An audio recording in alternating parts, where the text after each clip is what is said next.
বর্তমানে পৃথিবীর সকলের কাছে এক অতি পরিচিত মুখ সুনিতা উইলিয়ামস, যিনি সম্প্রতি মহাকাশ জয় করে পৃথিবীতে পুনরায় ফিরে এসেছেন।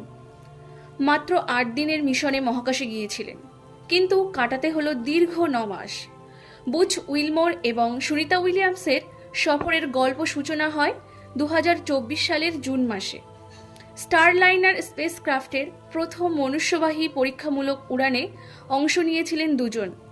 মহাকাশে যাত্রার পর একাধিক সমস্যার সম্মুখীন হতে হয় স্পেসক্রাফটের। এই দুজন নভোচারীকে ফিরিয়ে আনা খুবই ঝুঁকিপূর্ণ ছিল। ফলস্বরূপ স্টারলাইনার যাত্রী ছাড়াই চলতি বছরের সেপ্টেম্বর মাসে সফলভাবে পৃথিবীতে ফিরে আসে। কিন্তু ওই দুজন নভোচারীকে ফিরিয়ে আনার জন্য প্রয়োজন আরও একটি নতুন স্পেসক্রাফটের। নাসা পরবর্তীতে বেছে নিল স্পেস এক্স নামক ক্যাপসুলকে। 4 আসন বিশিষ্ট ক্যাপসুলে করে দুজন নভোচারী চলতি বছরের সেপ্টেম্বর মাসেই ইন্টারন্যাশনাল স্পেস স্টেশনে পৌঁছায়, যেটা 6 মাসের পরিকল্পিত সফর ছিল। কিন্তু সময়টা বেড়ে বর্তমান সময় পর্যন্ত হয়ে যায়, যেটা নভোচারীরা মেনে নিয়েছিলেন। তারা অরবিটিং ল্যাবরেটরির পরীক্ষাগারে বেশ কতগুলো গুরুত্বপূর্ণ পরীক্ষা নিরীক্ষা চালান এবং স্পেস ওয়াক পরিচালনা করেন। নারী দ্বারা সংগঠিত পূর্বের সমস্ত স্পেস ওয়াকের রেকর্ড ভেঙে নজির গড়েছিলেন সুনিতা উইলিয়ামস। মহাকাশে দীর্ঘমেয়াদী স্থায়িত্ব মানুষের শরীরের উপর বিভিন্ন প্রভাব ফেলে। এই পরিস্থিতিতে নভোচারীদের হাড়ের ঘনত্ব কমে যায়, দেহে রক্ত সঞ্চালন প্রভাবিত হয়, এমনকি দৃষ্টিশক্তিও প্রভাবিত হতে পারে।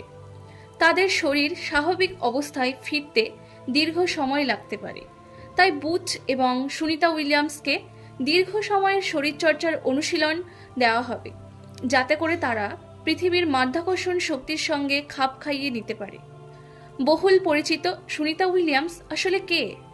ভারতীয় বংশোদ্ভূত মার্কিন মহাকাশচারী সুনিতা উইলিয়ামস আন্তর্জাতিক মহাকাশ স্টেশনের কমান্ডার, অবসরপ্রাপ্ত মার্কিন নৌসেনা বাহিনীর কর্মকর্তা এবং সর্বাধিক অভিজ্ঞতা সম্পন্ন মহাকাশচারীদের মধ্যে একজন, যেটা ভারতবাসীর কাছে অত্যন্ত গর্বের বিষয়। ধন্যবাদ। সুপ্রিয় দর্শক মণ্ডলী, ভিডিওটি প্রথম থেকে শেষ অবধি দেখার জন্য আপনাদেরকে অসংখ্য ধন্যবাদ। ভিডিওটি ভালো লাগলে অবশ্যই লাইক এবং কমেন্ট করবেন, আর আরও অনেক অজানা অসংখ্য নতুন নতুন তথ্য পেতে চ্যানেলটিকে সাবস্ক্রাইব করতে ভুলবেন না।